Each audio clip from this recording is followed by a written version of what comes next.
साधना पथ पर चल रहे साधकों के मन में साधना में सफलता को लेकर अगणित शंकाएं, आशंकाएं जन्म लेती हैं। अक्सर हमें लगता है कि हमें साधना करते कितने वर्ष बीत गए, पर अब तक हमें कोई ऊंची उपलब्धि हासिल न हो सकी। हमने अपने जीवन में कई अनुष्ठान किए, तीर्थ यात्राएं की, शास्त्रों का स्वाध्याय किया, पर फिर भी हमें कोई यथोचित लाभ प्राप्त क्यों नहीं हुआ?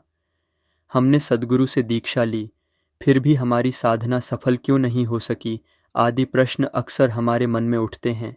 इसी उधेड़बुन, दुविधा और द्वंद्व में कई लोग साधना से ही मुंह मोड़ लेते हैं, बीच में ही साधना पथ का परित्याग कर देते हैं। सच तो यह है कि साधना यदि सचमुच सही दिशा में हो और साधना से जुड़े नियम, अनुशासन एवं संयम आदि का यथोचित पालन किया जाए तो साधना में सफलता न मिलने की दूर दूर तक कोई संभावना ही नहीं है। साधना में सफलता 100% सुनिश्चित है। पर समस्या तब आती है जब हम साधना को, अध्यात्म को कर्मकांडीय क्रिया भर मान लेते हैं। साधना के स्थूल पक्ष पर तो हमारा ध्यान होता है।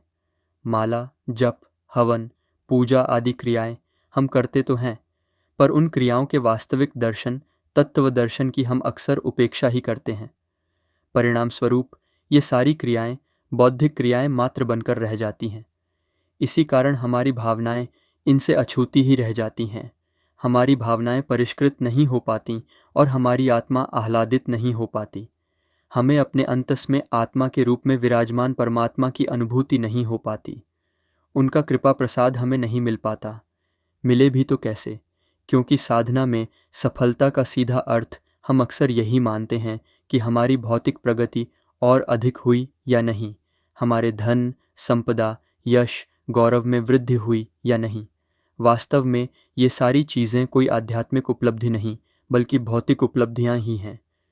भौतिक संपदा तो भौतिक पुरुषार्थ मात्र से कोई भी पा सकता है, पर आध्यात्मिक संपदा तो ऐसी संपदा है जिसके समक्ष कुबेर की संपदा भी तुच्छ जान पड़ती है। यह संपदा आध्यात्मिक साधना से ही मिल पानी संभव है। इसे पाने का कोई शॉर्टकट मार्ग नहीं है। जैसे कोई बीज जमीन में जाकर अपना संपूर्ण समर्पण कर देता है, तभी वह बीज से विशाल वृक्ष बन पाता है, गगनचुंबी वृक्ष बनकर खड़ा हो पाता है। वैसे ही साधक को साधना की भूमि में उतरकर, साधना की गहराई में उतरकर अपनी वर्तमान मनोभूमि को मिटाना होता है, संपूर्ण समर्पण करना होता है।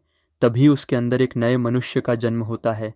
उसका आमूलचूल रूपांतरण होकर उसी के अंदर से एक नया देवमानव प्रकट हो पाता है। उसकी पूर्व की आदतें, मान्यताएं, इच्छाएं, कामनाएं, वासनाएं आदि सभी मर जाते हैं, मिट जाते हैं। तब वह स्वयं को सोहम शिवोहम सच्चिदानंदोहम कहने लगता है। तब उसकी जीवन दृष्टि बड़ी व्यापक हो जाती है। वह सबको स्वयं में और स्वयं को सब में देखने लगता है। तब उसके हृदय में जो परम आनंद की अनुभूति होती है, उसे बताया ही नहीं जा सकता। इस प्रकार हम देखते हैं कि यदि साधना सचमुच सच्ची हो तो साधना से सिद्धि अवश्य मिलती है। शास्त्रों में वर्णित साधना से सिद्धि के लक्षण साधक के जीवन में सचमुच अभिव्यक्त होने लगते हैं। अतः हमारी साधना सफल नहीं होने का बस एक ही कारण है, और वह यह है कि हमने साधना के मर्म को समझा ही नहीं। हमने साधना के ज्ञान विज्ञान का सम्मान ही नहीं किया। इसलिए हम मन को विकारों से मुक्त नहीं कर पाए। हमने चित्त शुद्धि व मन को निर्मल बनाने की ओर कभी ध्यान ही नहीं दिया। हमने जीवन में संयम, सेवा, सदाचार आदि को कोई महत्व दिया ही नहीं।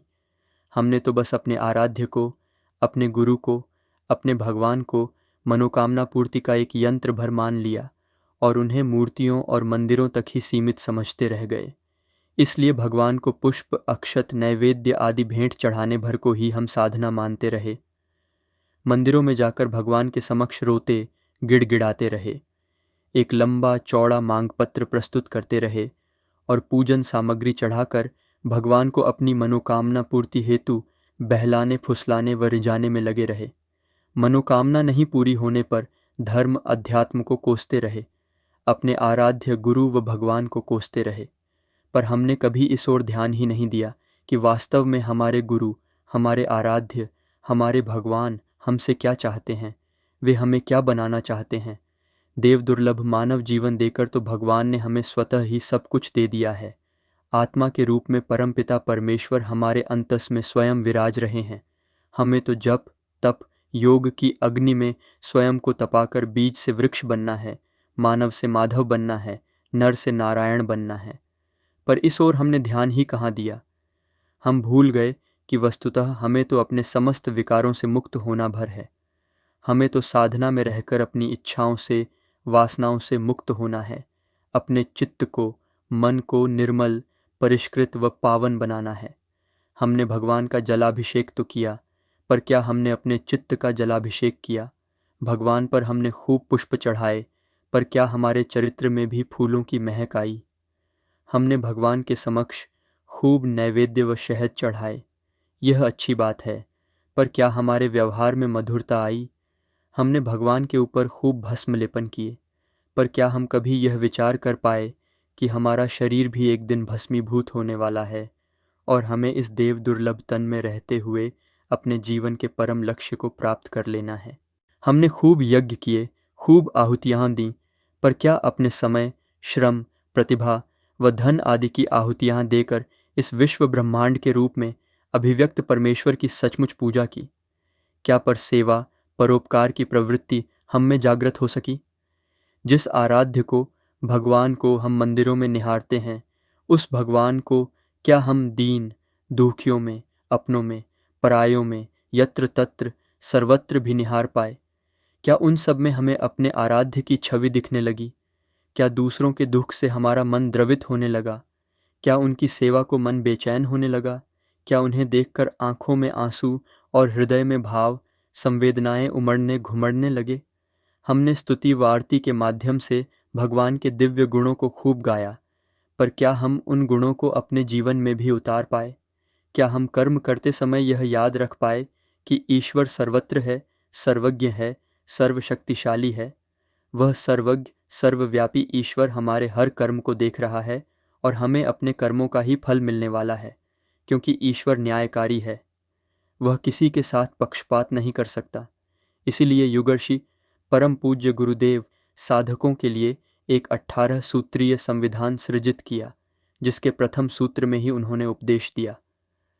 हम ईश्वर को सर्वव्यापी न्यायकारी मानकर उसके अनुशासन को अपने जीवन में उतारेंगे।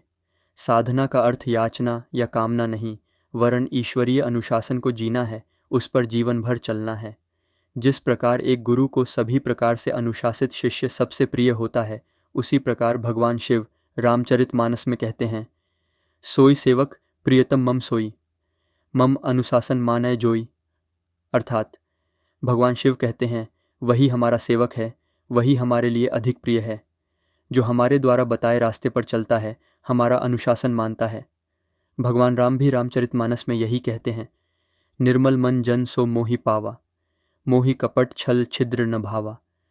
अर्थात जिसका मन निर्मल है वह ही मुझे प्रिय है, मुझे कपटी छल्ली व्यक्ति प्रिय नहीं है।